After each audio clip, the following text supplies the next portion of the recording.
SQL एक सबसे ज़्यादा यूज़ होने वाली कंप्यूटर प्रोग्रामिंग लैंग्वेज है और इसका यूज़ ऑलमोस्ट सभी इंडस्ट्रीज़ में होता है। और अगर हम बात करें डेटा साइंस इंडस्ट्री का, तो शायद ही ऐसा कोई जॉब हो जिसमें एसक्यूएल का यूज़ ना होता हो। तो अगर आपको भी एसक्यूएल फ्रॉम स्क्रैच सीखना है या आपको एसक्यूएल आता है बट आपको उसके हायर एप्लीकेशन सीखने हैं, तो ये पूरा का पूरा कोर्स आपके लिए है। इस कोर्स में हम लोग एसक्यूएल के बेसिक से स्टार्ट करेंगे। हम लोग देखेंगे कि एसक्यूएल होता क्या है, उसके एप्लीकेशंस क्या क्या है, एसक्यूएल इंपॉर्टेंट क्यों है, और फाइनली स्टेप बाय स्टेप हम लोग एंड में उसके एडवांस एप्लीकेशन सीखेंगे। Hi folks, I am Rishabh. I am currently working as a senior data analyst. तो बात करते हैं अपने सबसे पहले पॉइंट की कि एसक्यूएल होता क्या है ना। तो उसके लिए हम लोग एग्जांपल कंसीडर करते हैं। तो मान लीजिए एक स्कूल है जिसका नाम हम लोग आर्मी स्कूल रख लेते हैं, और उस स्कूल में फर्स्ट से लेके 12th तक क्लासेस हैं, है ना। और सभी क्लासेस के 3 सेक्शन है ना। तो इसका मतलब first A, first B, first सी, और ऐसे ही करके लास्ट में 12th के भी 3 सेक्शन होंगे। तो सभी क्लासेस में टीचर एक स्कूल में रजिस्टर मेंटेन करता था और उसमें सभी बच्चों के मार्क्स हुआ करते थे, है ना। उसमें बच्चों का रोल नंबर, उनका नाम और सभी सब्जेक्ट के मार्क्स होते थे। और ये क्लास टीचर, यूजुअली जो क्लास टीचर है वो उसको मेंटेन करता था। तो सपोज़ करो मेरे पेरेंट्स एक बार प्रिंसिपल से मिलने आए, है ना। तो वो आके बोलेंगे कि मेरा बेटा क्लास 10th बी में पढ़ता है और उसका नाम ऋषभ है, ठीक है। तो जो प्रिंसिपल है वो ऑफिस बॉय को बुलाते हैं और उनको बोलते हैं कि आप क्लास 10th में जाइए और वहाँ पे सेक्शन बी में जाके आप उसके मार्क्स का जो रजिस्टर है वो लेके आइए आप। तो वो ऑफिस बॉय है, वो जाएगा क्लास 10th, जहाँ पे भी स्कूल में क्लास 10th होगा वहाँ पे जाएगा, क्लास 10th के बी सेक्शन में जाके वो मार्क्स का रजिस्टर लेके आता है।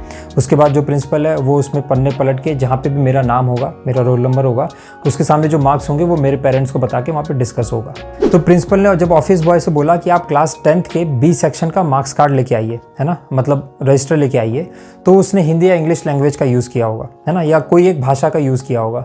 उसी तरह जब ये सेम काम मुझे कंप्यूटर से करवाना होगा, उसमें जो डेटाबेस है और ये जो हम लोगों ने रजिस्टर बोले ये टेबल्स हैं, तो जब मुझे कंप्यूटर से बोलना होगा कि मुझे क्लास 10th के बी सेक्शन का पूरा डेटा चाहिए, है ना, तो ये काम मैं उसको हिंदी या इंग्लिश में बोल के नहीं कर सकता। तो इसके लिए हम लोग एक लैंग्वेज यूज़ करते हैं और उस लैंग्वेज को हम लोग बोलते हैं एसक्यूएल, मतलब स्ट्रक्चर्ड क्वेरी लैंग्वेज। तो अब अगर मैं आपको एक लाइन में बोलूँ कि एसक्यूएल क्या होता है, तो एसक्यूएल एक लैंग्वेज है जो आपको हेल्प करता है डेटाबेस से इंटरेक्ट करने के लिए। तो अभी हम लोगों ने जो एग्जांपल कंसीडर किया स्कूल का, उसमें आप ये समझ सकते हो कि जो पूरा का पूरा स्कूल है उसको हम लोग एक डेटाबेस बोल सकते हैं।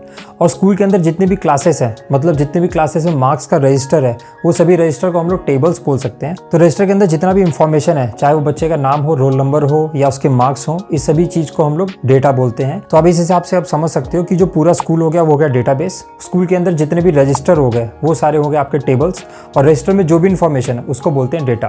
तो अब बात करते हैं अपने नेक्स्ट पॉइंट का कि एसक्यूएल का यूज़ क्या होता है। तो एसक्यूएल का मेनली यूज़ होता है CRUD पर्पस के लिए। C का मतलब क्रिएट, R का मतलब रीड या रिट्रीव, U का मतलब अपडेट और D का मतलब डिलीट। तो अब बात करते हैं कि एसक्यूएल के एप्लीकेशंस क्या क्या हैं। तो ऑलमोस्ट आज के समय में हर जगह एक डेटा को स्टोर करने के लिए डेटाबेस यूज़ होता है ना। और उस डेटाबेस से आपको चाहे डेटा रिट्रीव करना हो, या आपको डेटाबेस क्रिएट करना हो, या आपको उसमें कोई भी मैनिपुलेशन करना, कोई भी एनालिसिस करना हो, तो उसके लिए आपको एसक्यूएल काफ़ी ज़्यादा हेल्पफुल होता है। और ये डेटाबेस चाहे तो आप बैंकिंग सेक्टर में देख सकते हो, बैंक वाले भी अपना सारा का सारा डेटा डेटाबेस में स्टोर करते हैं। आप ई-कॉमर्स वेबसाइट का देख सकते हो, वो भी सारा डेटा आप एक अपना डेटाबेस में स्टोर करते हैं। इसी तरह आप कंपनीज भी देख सकते हो, कंपनीज भी अपने एम्प्लॉयज़ का डेटा एक डेटाबेस में रखती है, तो वहाँ भी एसक्यूएल का यूज़ होता है। तो इस तरह के काफ़ी सारे इंडस्ट्रीज़ में इसका यूज़ होता है। नेक्स्ट पॉइंट आता है कि डेटाबेस क्या होता है, इसको हम लोग यूज़ क्यों करते हैं। तो डेटाबेस एक तरह का सिस्टम होता है जहाँ पे आप डेटा को स्टोर कर सकते हो और उसको ऑर्गेनाइज कर सकते हो। और डेटाबेस का जो मेनली यूज़ होता है वो है डेटा को स्टोर करने के लिए, डेटा को मैनिपुलेट करने के लिए, या डेटा को एक्सेस करने के लिए। और डेटाबेस के अंदर आप डिफरेंट टाइप्स ऑफ डेटा को भी स्टोर कर सकते हो। तो जैसे हम लोगों ने एग्जांपल देखा कि जो पूरा स्कूल है उसको हम लोगों ने डेटाबेस बोला, और जो उसमें क्लासेस के जो भी मार्क्स रजिस्टर्स हैं, है ना, जिसमें सारा के सारा बच्चों का इन्फॉर्मेशन मार्क्स है, उन रजिस्टर्स को हम लोगों ने टेबल बोला। वैसे जो डेटाबेस है इसके अंदर काफ़ी सारे टेबल्स होते हैं और उन टेबल्स के अंदर डेटा होता है। तो डेटाबेस मेनली 2 तरह के होते हैं। एक हो गया आपका रिलेशनल डेटाबेस जिसको हम लोग सीक्वल डेटाबेस बोलते हैं, और दूसरा हो गया आपका नॉन रिलेशनल, मतलब नो एसक्यूएल डेटाबेस, है ना। इन दोनों में क्या डिफरेंस है, इन दोनों में अगर आपको हाई लेवल में बताऊं तो जो रिलेशनल डेटाबेस होता है, जो सीक्वल डेटाबेस है, इसके अंदर जो भी डेटा स्टोर करते हैं हम लोग वो टेबल फॉर्म में होता है। और जो नॉन रिलेशनल डेटाबेस है उसमें जो डेटा स्टोर करते हैं हम लोग वो की वैल्यू पेयर के फॉर्म में होता है। तो इस वीडियो में अगर आप यहाँ तक आ गए हो तो इस वीडियो को लाइक कर दो और चैनल को सब्सक्राइब कर लो। तो जैसा कि रिलेशनल डेटाबेस में जो डेटा स्टोर होता है वो एक टेबलर फॉर्म में होता है, उसमें टेबल्स क्रिएट करके फिर डेटा को स्टोर करते हैं।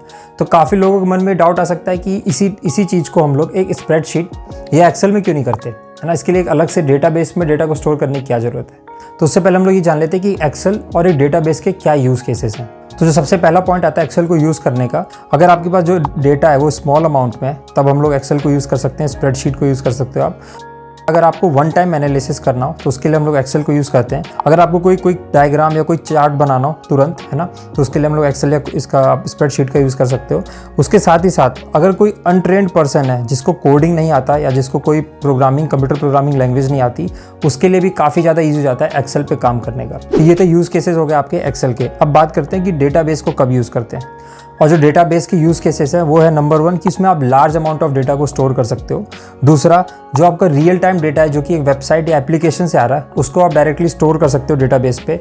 तीसरा आता है कि डेटाबेस के अंदर जो मल्टीपल टेबल्स हैं उनको आप इजीली एक दूसरे से कंबाइन कर सकते हो की के बेसिस पे और उसको इजीली आप एक्सेस कर सकते हो।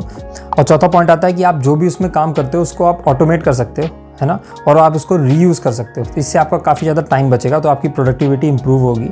इसके अलावा आप डेटाबेस में जो एक्सेस है वो मल्टीपल लोगों को दे सकते हो, तो इससे एक साथ वो लोग सेम डेटाबेस के ऊपर काम कर सकते हैं। और साथ ही साथ इसमें डेटा इंटीग्रिटी का भी बहुत बड़ा प्रॉब्लम सॉल्व हो जाता है। डेटा इंटीग्रिटी का मतलब कि सपोज करो उसमें किसी ने एक कॉलम बनाया जिसमें हम लोगों को नेम स्टोर करना था, बट एक्सेल में आप गलती से उसमें आप नेम की जगह कोई कीवर्ड दब गया, कुछ दब गया, उसमें अल्फ़ाबेट्स भी आ सकते हैं, उसमें न्यूमेरिक वैल्यूज़ भी आ सकती हैं या कोई स्पेशल कैरेक्टर भी आ सकती हैं या वो डिलीट हो सकता है। बट एसक्यूएल में ऐसा नहीं होगा, है ना, क्योंकि इसमें आपको पूरा एक लाइन का कोड लिखना पड़ेगा जिससे आप उसको डेटा को अपडेट करते हो। तो ये आपको काफ़ी ज़्यादा हेल्प करता है डेटाबेस में।